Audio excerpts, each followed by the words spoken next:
Salut à tous et bienvenue sur ce nouvel épisode. Aujourd'hui, nous testerons la veste Simhalp Storm Pro. Nous serons avec Alexandre Broyer, notre kinésithérapeute, pour parler tendinite d'Achille. Mais tout de suite, les news.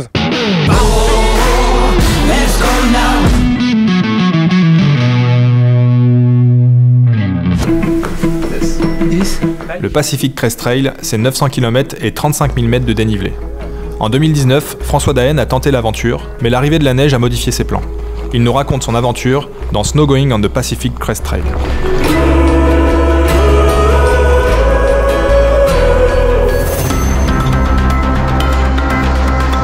Après 6h09 de course, il aura manqué 11 secondes à Jim Walmsley dans sa tentative de record du monde du 100 km.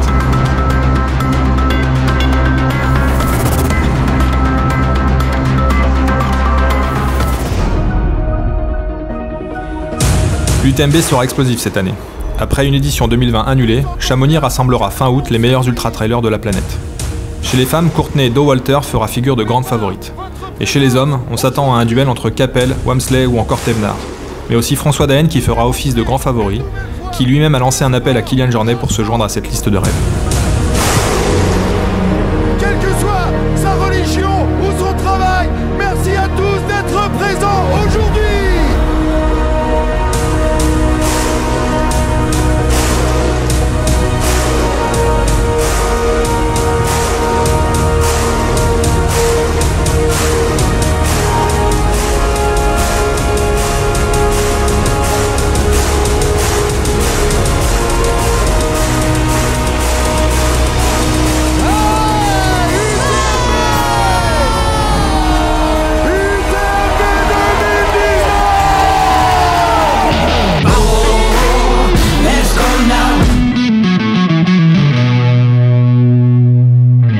Aujourd'hui, on teste donc la dernière veste de chez Simhalp, la Storm Pro 3, qui est une vraie veste taillée pour l'ultra.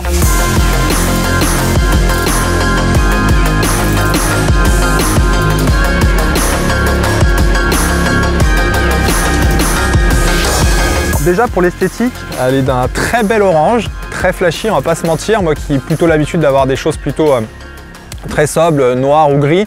Là c'est très orange, mais en même temps c'est vrai qu'on vit aujourd'hui et on partage notre passion avec les chasseurs notamment, et je pense que d'être vu c'est aussi pas mal. Techniquement, la Storm Pro 3, c'est une veste étanche et respirante. On retrouve une vraie 3 couches qui est développée par Simhalp aujourd'hui, qui s'appelle l'Ultra Shell.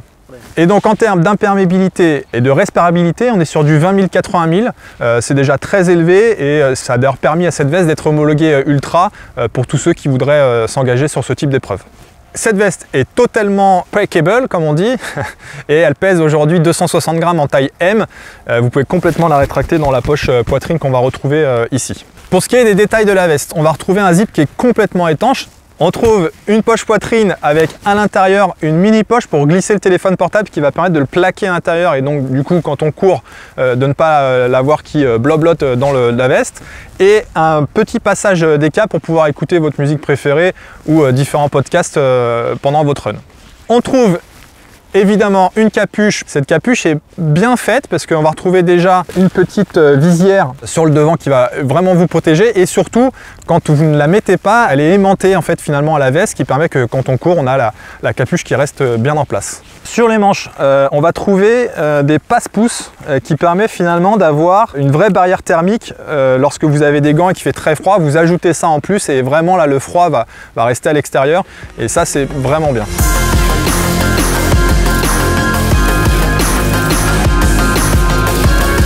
Petit gadget, mais moi que je trouve plutôt pas mal, notamment quand on a sa veste et qu'on va reprendre un peu la course et que du coup on va avoir un peu chaud, on va vouloir aérer la veste, et c'est souvent un peu compliqué puisqu'on va avoir une fois le zip ouvert, la veste qui va se balader partout. Là on va retrouver un petit ergot avec une pression qui va permettre de garder la veste en place, et tout en ayant le zip ouvert sur la partie poitrine-ventre, je dirais, qui permet d'avoir cette aération et encore plus de respirabilité à ce moment-là. En termes de sensations, moi j'ai pu la tester dans plusieurs conditions, que ce soit sur des sorties longues humides ou des sorties normales froides. Moi je trouve que c'est un très bon compromis, parce qu'on aurait l'impression que c'est une veste qui est plutôt dédiée à l'ultra, alors ça c'est sûr, mais en même temps moi j'ai trouvé que par exemple sur un jogging tout simple du dimanche entre guillemets, où on a juste besoin d'avoir une petite veste coupe-vent, et ben elle fait bien le boulot parce qu'elle n'est pas trop lourde, on a quand même cette poche ventrale qui permet de mettre ses clés rapidement à l'intérieur. Et en même temps, quand on va partir faire des courses un peu plus longues, et dans des conditions humides et froides, et ça fait vraiment le boulot. Et moi, ce que j'aime bien aussi, c'est qu'elle est plutôt très bien taillée. On a un fit qui est proche du corps. Alors c'est vrai que moi, je suis pas un ultra trailer, hein. J'ai pas besoin d'aller faire de mettre une veste par-dessus mon sac, par exemple. Donc j'ai pris une taille en dessous de ma taille, je dirais normale.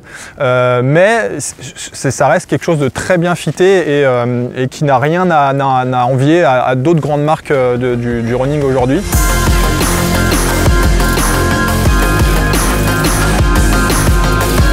Donc moi, ce que je trouve vraiment bien, c'est d'avoir finalement une veste qui va vous servir dans tous vos entraînements, que ce soit votre jogging du dimanche à vos ultras ou même vos trails de 20 km par exemple. Parce que c'est vrai qu'aujourd'hui, on a eu vite tendance à se dire, est-ce que je m'achète une veste pour aller faire mon petit jogging? Là, vous avez une veste qui est très technique, qui va vous protéger vraiment dans toutes les conditions, mais qui en même temps, lorsque vous allez faire, je sais pas, juste 30-35 minutes le matin avant de partir au boulot ou sur votre run du midi à votre pause déj, vous avez quand même un produit qui sera largement suffisant, léger, avec cette petite poche ventrale, comme je le disais tout à l'heure, pour mettre vos clés ou votre téléphone portable, sans partir dans un truc qui est trop technique, trop lourd et qui vous empêchera de faire votre petit run du dimanche.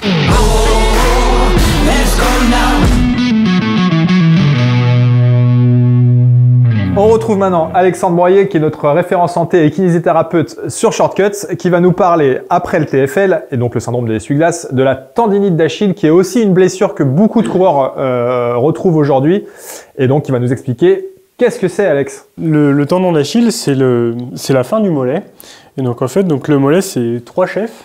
Le biceps, donc composé de 2 chefs, donc le gastrocnémien externe, le gastrocnémien interne, et le solaire juste en dessous, donc qui est un gros muscle. Et les 3 viennent se terminer, donc c'est pour ça qu'on appelle le triceps, 3 chefs, qui viennent se terminer sur un seul tendon. Donc un tendon qui est quand même très gros, très épais, c'est le tendon qu'on retrouve là sur l'arrière du pied. Et il vient se terminer sur le calcanéum, donc là sur cette partie, au niveau de l'os, on voit une petite proéminence. Voilà, parce que du coup, justement, le tendon tire fort, donc du coup, l'os est renforcé à cet endroit. Ce tendon, justement, comme tout tendon, si on le sollicite trop, il vient s'enflammer, et du coup, c'est ce qui crée la tendinite d'Achille. Souvent, ça arrive donc soit chez le coureur très débutant, qui du coup va se mettre à courir régulièrement et trop par rapport à ce que son tendon a l'habitude d'encaisser. Okay. Et du coup, il va l'enflammer, et du coup, là, il va y avoir même des douleurs au niveau du tendon, et s'il continue un peu trop, ces douleurs vont se transformer en vraiment un épaississement du tendon, qui va être ce qu'on appelle un terme médical de la fibrose. Donc le tendon, il s'épaissit, il change un peu de structure. Et donc là, après, ça peut être vraiment long. Donc il faut essayer de s'en occuper assez rapidement quand même, parce qu'après, quand on laisse trop s'épaissir, c'est une blessure qui peut durer et perdurer, et donc il faut quand même bien s'en occuper. Si aujourd'hui, moi j'ai les mollets très musclés parce que j'ai fait 10 années de foot avant ma carrière, avant d'avoir commencé la course à pied, est-ce que j'ai moins de risque d'être blessé ou pas? Alors non, parce que en foot, souvent c'est justement un effort où tu vas courir très vite, mais tu t'arrêtes aussi assez rapidement. Alors que souvent, quand en course à pied, tu vas courir pendant 50 minutes non-stop. Ouais. Donc du coup, pendant 50 minutes, tu vas avoir toujours le même effort, quasiment le même effort. Et c'est cette répétition d'efforts sans repos qui va faire que ton tendon il va s'enflammer alors que tu as l'habitude de courir. C'est pas la même manière de courir. Toujours comme un peu le TFL, on est sur un problème d'habitude et de fonctionnalité du tendon ou du muscle qu'on sollicite. Est-ce que le drop de ma chaussure, dont on parle beaucoup aujourd'hui, est finalement quelque chose d'important dans ce syndrome-là qui est la tendinite d'Achille? Alors là, pour le coup, oui, le drop, c'est vraiment quelque chose d'important, parce que justement, la tendinite, c'est vraiment une inflammation du tendon par sursollicitation. Et en fait, plus ta chaussure, elle va être amortissante, moins tu vas solliciter ton tendon d'Achille, du coup, on passe par le travail du mollet, parce que ton pied, il va venir se poser au niveau du sol, plutôt normalement au niveau du milieu pied, avant-pied. Et plus ta chaussure, elle amortit, moins justement ce rôle d'amorti de travail, ce qu'on appelle le travail excentrique, où le muscle il va se contracter tout en s'étirant. C'est ce qu'il y a de plus contraignant au niveau du tendon, parce que du coup, cette contraction excentrique, elle va permettre d'amortir. En fait, si ta chaussure, elle amortit beaucoup, elle va avoir tendance à remplacer déjà un peu le rôle du tendon, et tu auras moins besoin d'avoir cette contraction excentrique. Et pareil, au niveau du drop, le fait d'avoir un peu plus de drop, ça va raccourcir un petit peu ton tendon, ça va déjà mettre ton pied un petit peu en position un peu plus courte et du coup ça va décharger un peu le travail de ton tendon parce que tu vas suppléer justement le rôle du tendon par toutes les 8 mm de drop que tu vas avoir. Ça aurait été 8 mm que tu aurais travaillé avec ton tendon d'Achille. Et donc du coup voilà, musclé. Tu compenses un petit peu du coup.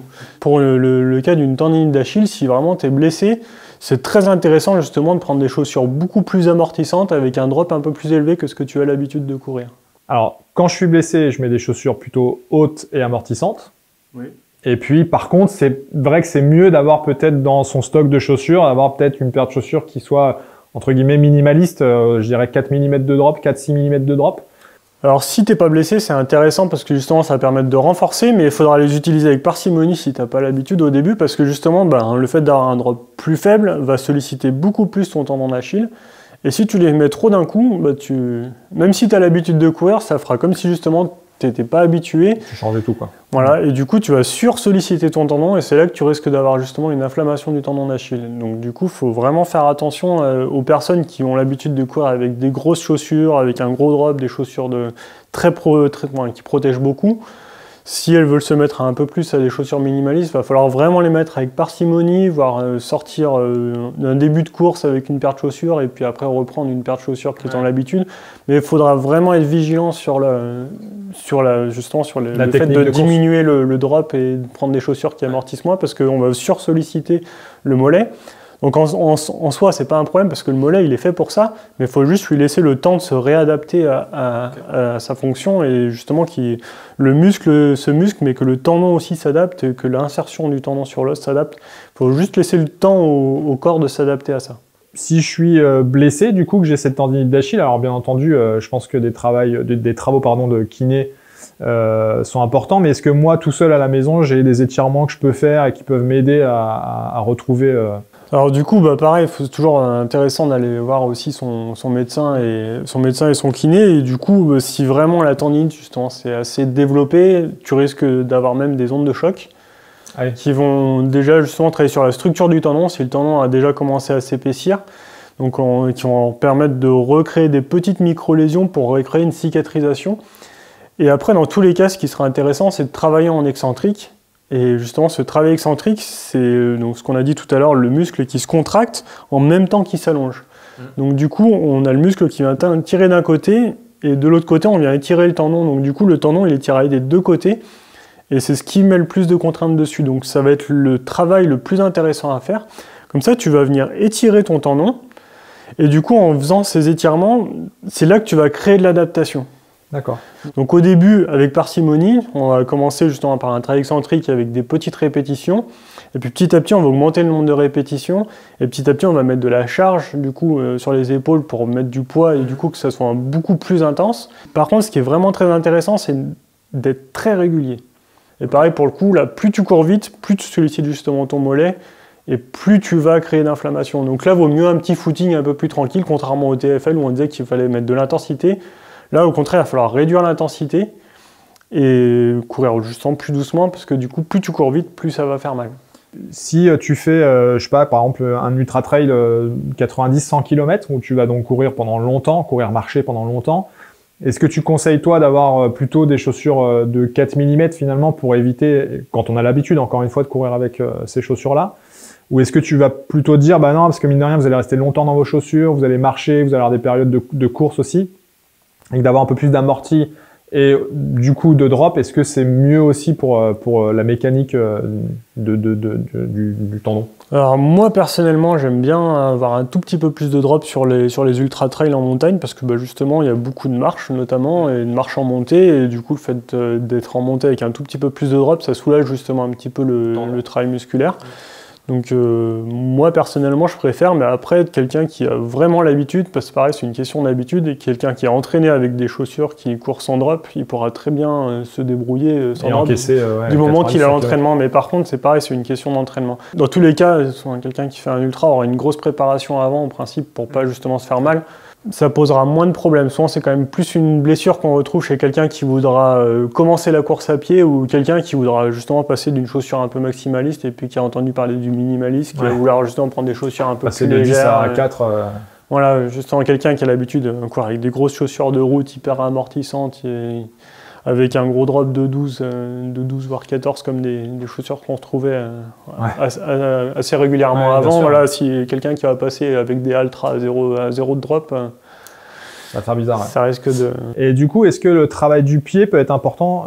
En fait, quand je te parle du travail du pied, est-ce que, et je sais que toi tu pratiques un peu ça, Alex, c'est de faire des séances des fois à pieds nus ou en chaussettes pour renforcer le pied. Est-ce que ça peut être important dans le syndrome du tendon? Alors oui, c'est pareil, mais ça peut être intéressant, mais plus à travailler en dehors de la période de blessure. Parce que ça risque d'être très sollicitant.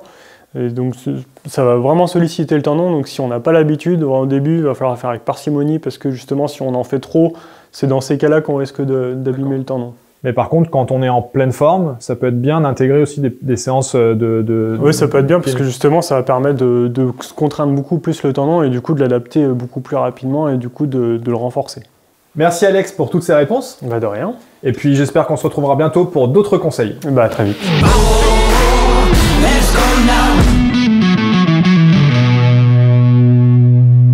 Cette émission est maintenant terminée. J'espère que ça vous aura plu. N'hésitez pas à vous abonner. Un petit j'aime et un commentaire, ça fait toujours plaisir. À bientôt et bon run.